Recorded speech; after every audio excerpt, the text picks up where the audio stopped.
Lembrando, pessoal, que o caderno do OneNote serve para vocês consultarem, tá? Na nossa avaliação, eu percebi, depois analisando, que pouquíssimas pessoas olharam o OneNote, tá? O OneNote serve para verificar se vocês estão... para vocês não terem a necessidade de vocês ficarem copiando o material, tá? Então, ele serve para vocês terem um material de apoio. E eu vi que pouquíssimas pessoas fizeram isso, né? Utilizaram ele como apoio, tá? Então, não esqueçam disso.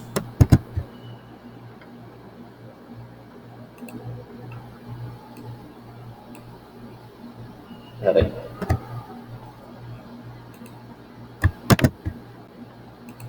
Aí, melhorou pra mim.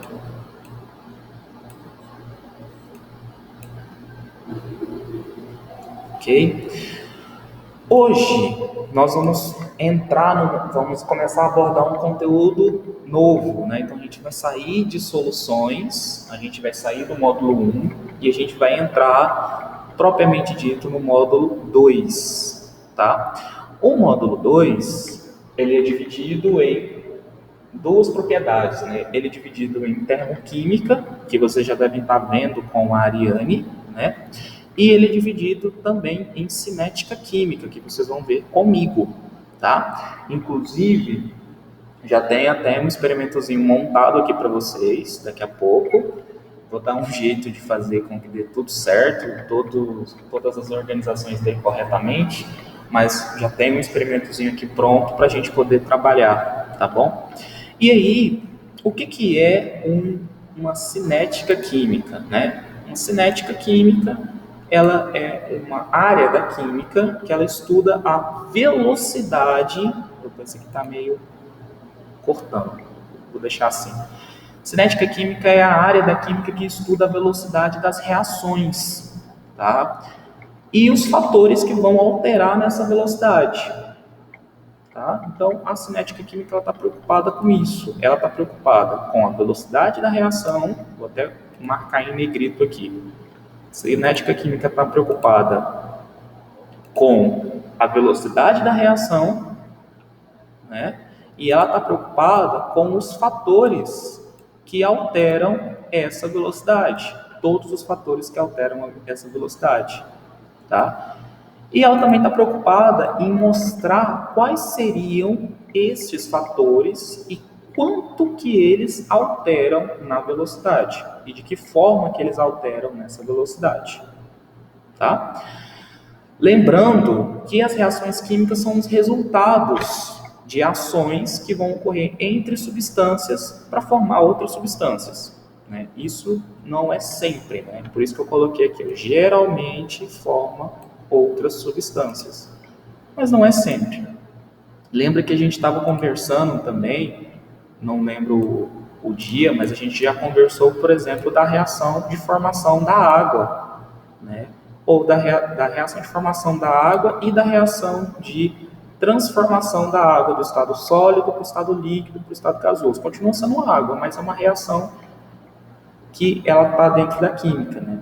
Mas aí a gente não chama ela de reação química, sim reação física, tá? Beleza. Então, isso é cinética química, tá? Cinética química, ela estuda a velocidade das reações e ela vai estudar também os fatores que alteram essa velocidade. Deixa eu até marcar também aqui em negrito. Os fatores que alteram essa velocidade. Tá bom? Beleza. Estudando isso, quer dizer, com isso na nossa cabeça, a gente tem que entender isso aqui. A gente tem que entender sobre condições reacionais. O que são essas condições reacionais? São as condições que elas vão favorecer uma reação química, que vão favorecer para que a reação ocorra de forma fiel, que a reação ocorra. Nesse caso, as condições reacionais são as condições que vão permitir, vou até colocar aqui, ó, para eu escrever, são as condições que vão permitir que a reação ocorra.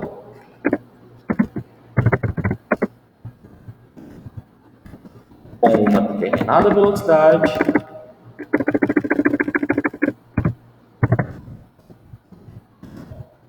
com uma determinada velocidade,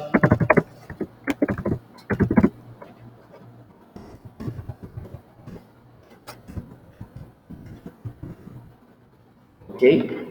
Por que eu estou frisando bastante essa questão de velocidade, velocidade, velocidade?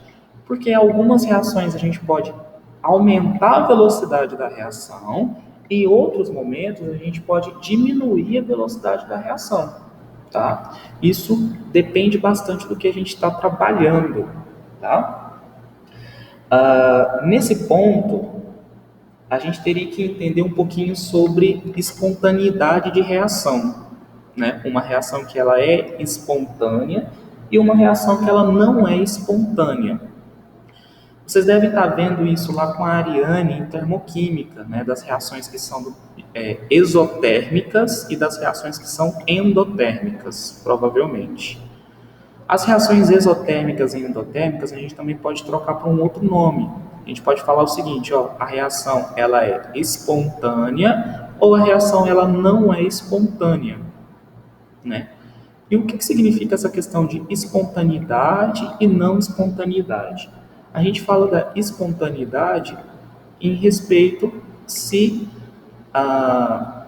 naturalmente a reação ocorre ou se não naturalmente a reação vai ocorrer, tá? E isso é uma condição reacional, né? Então vou até colocar aqui na frente. Se a reação é espontânea ou não espontânea. Então, se ela vai acontecer de forma natural ou se ela não vai acontecer de forma natural, né? Então, a gente tem que lembrar desse ponto também. Deixa eu ver.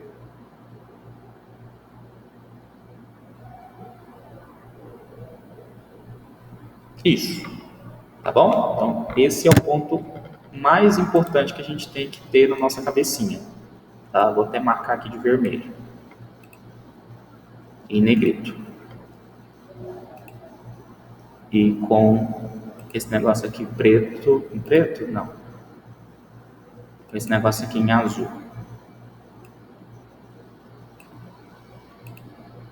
Tá bom? Beleza. Falando de condição reacional, agora a gente fala sobre afinidade química. O que é afinidade química? É muito parecido com condição reacional. A afinidade química, ela está falando se os compostos, eles são... como é que eu posso usar a palavra aqui?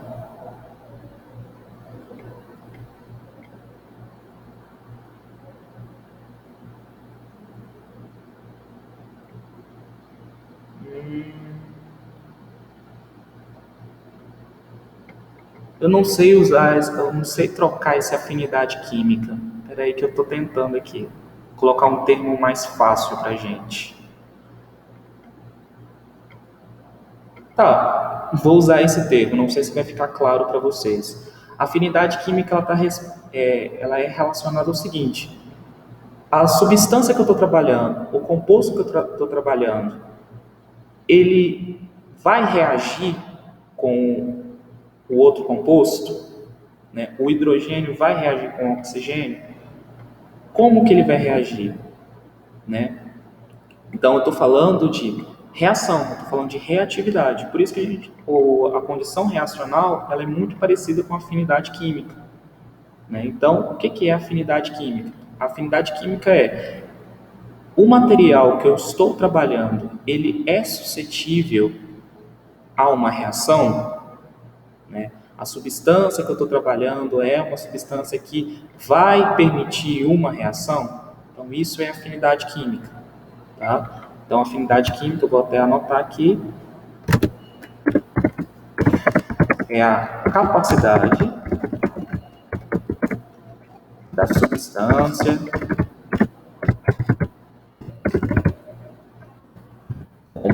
composto, matéria, de sofrer a reação. Né? Então a gente tem aqui a afinidade química. Se esse composto ele vai ser, se ele vai ter uma capacidade muito alta ou muito baixa para sofrer uma reação. Né? A gente tem, por exemplo, os elementos nobres, né? Os gases nobres. Eles não são tão reativos assim. Eles não têm tanta afinidade química assim. Se eu deixar o hélio, por exemplo, o hélio nessa sala aqui, não vai formar compostos. Se eu soltar hélio. Esse é um caso bem distante da nossa realidade. Mentira, ele é um caso bem próximo da nossa realidade. Os cilindros de oxigênio que são utilizados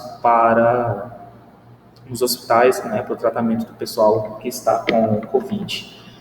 Esses cilindros, eles são uma mistura gasosa. Nós temos oxigênio, mas também nós temos uma pequena fração de hélio, de gás hélio, e nós temos uma outra fração também de gás carbônico, pequenininha, mas nós temos, muito pequeno. O hélio, ele não vai reagir com nada ali dentro. Ele não vai reagir nem com gás oxigênio e muito menos com o gás carbônico. Ele está ali apenas para manter o cilindro estável. Tá bom? Deixa eu só pegar aqui o horário para eu não me perder em relação ao tempo, tá?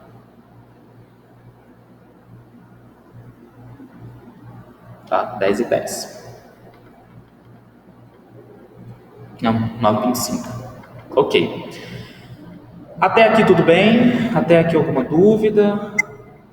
Não.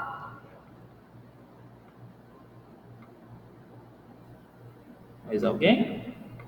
Não? Beleza. Então agora a gente vai entrar realmente nos fatores que influenciam a velocidade de uma reação. Vou até colocar isso aqui bem grandão para nós não esquecermos. Então aqui são os fatores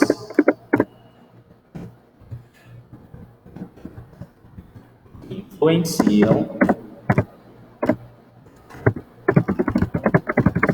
a velocidade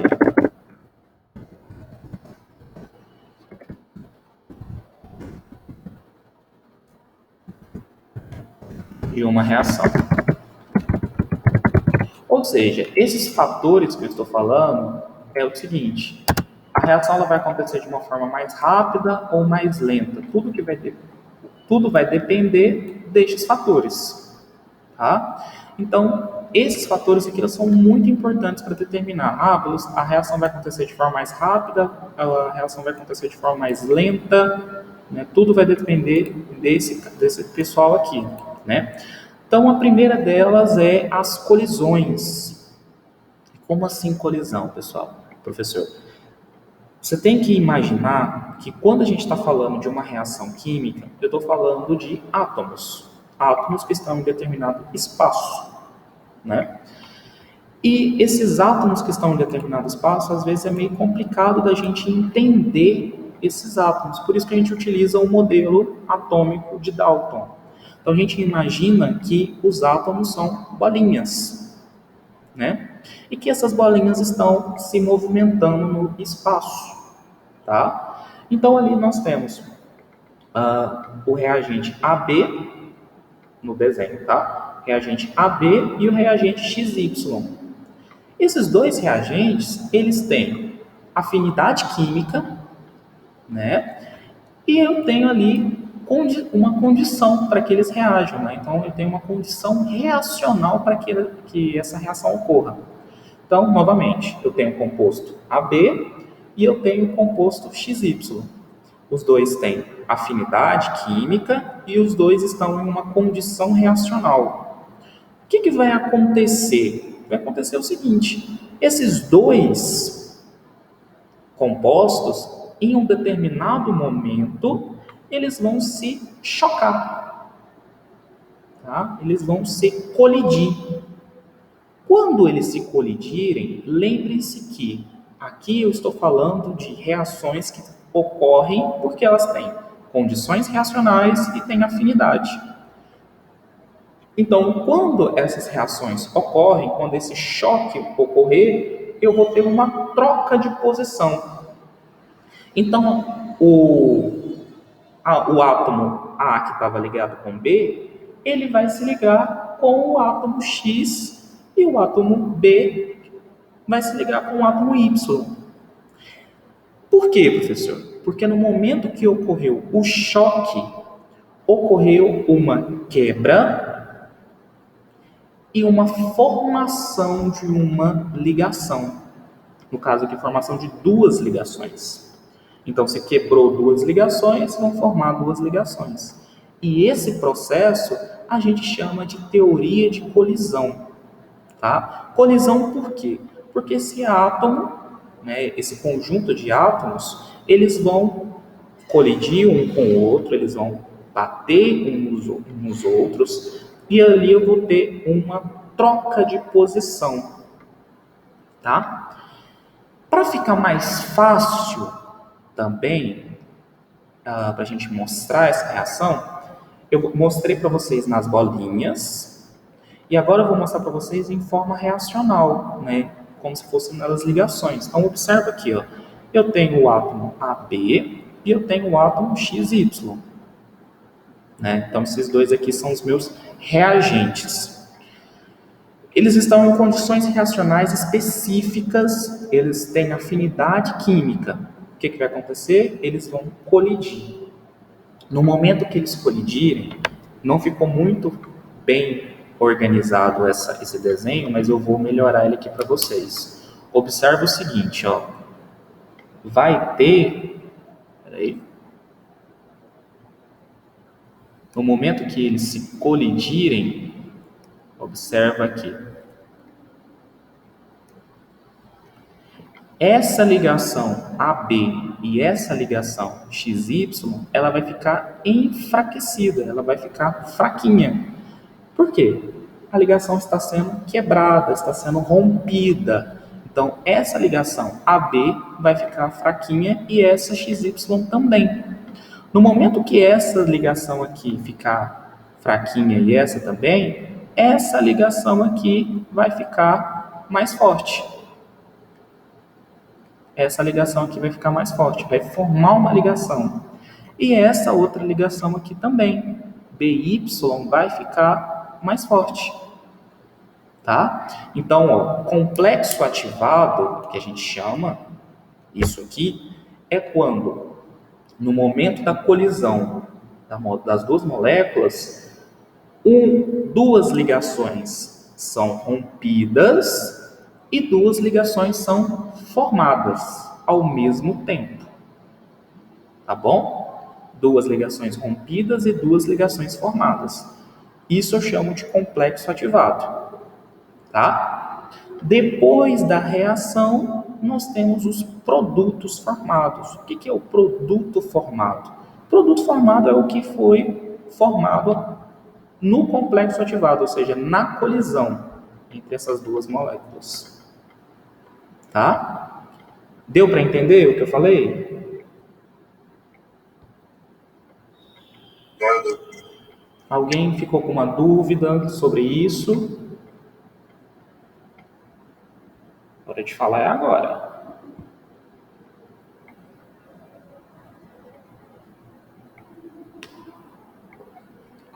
Não? Então vamos continuar. Depois de colisão, a teoria das colisões, a gente tem a energia de ativação. O que é energia de ativação? Energia de ativação é a quantidade de energia mínima. Então, é a quantidade de energia mínima que eu preciso fornecer para que essa reação ocorra. Então, novamente, energia de ativação é a quantidade de energia mínima para que a reação ocorra, tá? O complexo ativado, só lendo o que está aqui, né? O complexo ativado é um estado transitório da reação, ou seja, ele está junto ali, ó, olha onde que ele está. Ele está junto aqui com o complexo ativado. Então, energia de ativação é aquela energia que vai existir para que as ligações AB sejam rompidas e as ligações XY sejam rompidas, tá? E aí, olha o que está aí também. As reações mais rápidas são aquelas que vão precisar de menor quantidade de energia de ativação para que elas ocorram, né? E as reações mais demoradas são aquelas que vão precisar de uma maior quantidade de energia de ativação. Um exemplo simples é você pegar um papel, esses papéis normais, pega um papel e pega um fósforo, risca o fósforo e coloca o fósforo próximo do papel. Rapidamente ele pega fogo, né? Ele pega fogo e aquele papel se torna cinza. Por quê? Porque a energia necessária para que aquele papel pegue fogo é baixa. Ele precisa de pouca quantidade de energia. Muito pouquinha. Agora, vamos imaginar o seguinte. Se a gente sabe que a reação de formação da água é H2O, por que eu ali como químico, a gente sabe também que a água está em falta, né? A gente está com uma crise de água, além da crise econômica, além da crise sanitária, a gente também tem crise de fome e crise de água. Por que eu, como eu sei a fórmula da água, por que eu não vou lá no laboratório e não faço litros e mais litros de água? Porque isso é difícil, isso é caro, né? Se eu pegar hidrogênio, oxigênio e colocar dentro de um pote e fechar, não vai formar água nunca. Eu preciso de uma grande quantidade de energia para fazer com que o hidrogênio reaja com o oxigênio. Então eu preciso de uma grande energia de ativação para que ocorra uma reaçãozinha ali. Tá? Então, colocando agora de novo, de uma forma mais fácil para a gente entender, é o seguinte: energia de ativação. Se eu colocar em um gráfico, esse gráfico aqui provavelmente vocês já devem estar vendo com a Ariane em termoquímica, né? Eu tenho um gráfico de energia por caminho de reação. Então, energia, ele vai estar para cima. Quanto mais para cima nesse eixo, maior quantidade de energia. Quanto mais para baixo, menor quantidade de energia. Parece bobo o que eu estou falando, mas às vezes alguém tem algum problema de lembrar o que é isso, né? Então, quanto mais para cima, maior quantidade de energia. Quanto mais para baixo, menor quantidade de energia. Esse gráfico ele está medido de energia por caminho reacional. O que significa esse caminho reacional? É a quantidade de tempo necessário para que essa reação ocorra. Então, a quantidade de tempo que eu preciso para que essa reação ocorra. Novamente, um caminho racional pequeno significa que eu preciso de um tempo menor. Um caminho racional maior significa que eu preciso de uma quantidade de tempo maior. Tá? Então, esses caminhos racionais eles são medidos assim. Quando a gente tem reagente-produto, o gráfico ele só vai mostrar isso para você, né? Ele vai mostrar que começou a reação, vai mostrar que vai finalizar a reação, né? Mas tem um determinado momento que ocorre isso aqui, ó, que ocorre uma voltinha. Essa voltinha que está até aqui no nosso caderninho, essa voltinha, deixa eu até pegar a caneta, essa voltinha aqui que eu estou marcando, a gente chama ela de complexo ativado. Lembra do complexo ativado? E esse complexo ativado é a energia de ativação. Ou seja, no momento que ocorreu o choque das duas moléculas, a energia que tem ali no sistema, que tem ali no meu copo, que tem ali na minha panela, é suficiente para que a reação ocorra? E se for suficiente, quanto de energia que eu tenho ali. Então, eu consigo fazer essa medição. Eu consigo fazer essa medição tanto observando com o termômetro, que é o que nós vamos fazer na aula experimental. Eu consigo fazer isso com o termômetro, ou eu consigo fazer isso com o calorímetro, que provavelmente também a Ariane deve estar comentando com vocês sobre isso, tá? Sobre calorímetro, tá?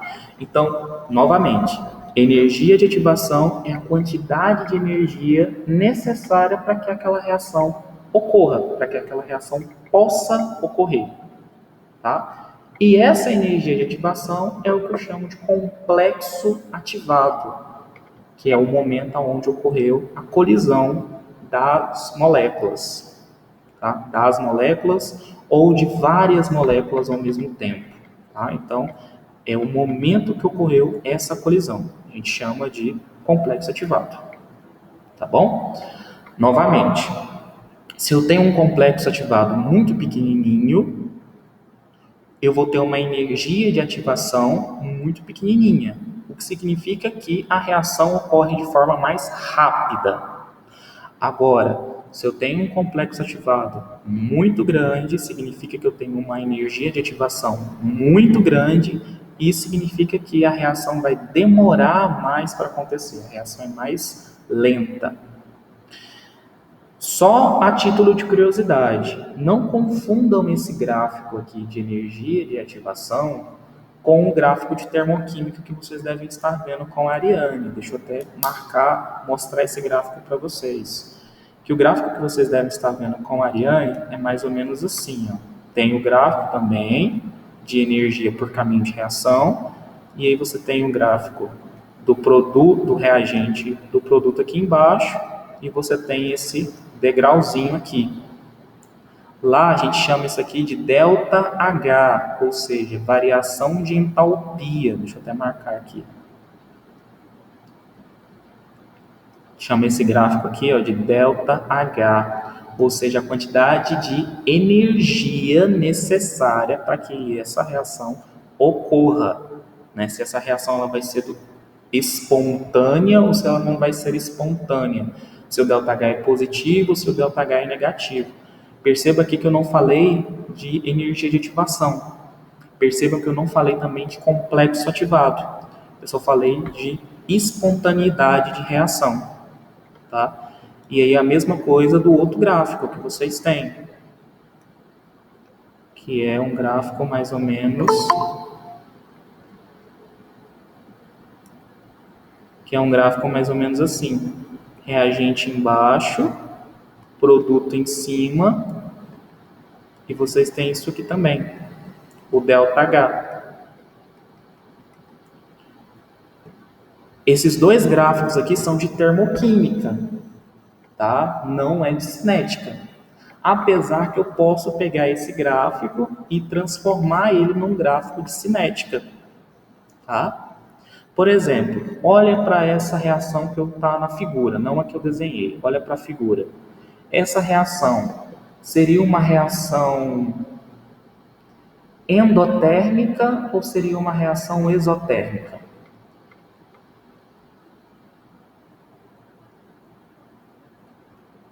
Vocês já começaram a ver isso? Eu acho que está tendo a liberação de energia. Isso, muito bem. É uma reação que está ocorrendo uma liberação de energia. Logo, é uma reação exotérmica. Tá? Por quê? O reagente está mais em cima, está numa posição mais em cima do que o produto. Tá? Mas percebam que eu não liguei, né, com uma reta. Eu fiz essa voltinha que é a diferença, tá, de cinética para termoquímica. Ok? Deixa eu dar a presença aqui só para o Samuel, que ele entrou e eu não tinha dado presença para ele. Meninos, a palavra-chave da aula de hoje é cinética.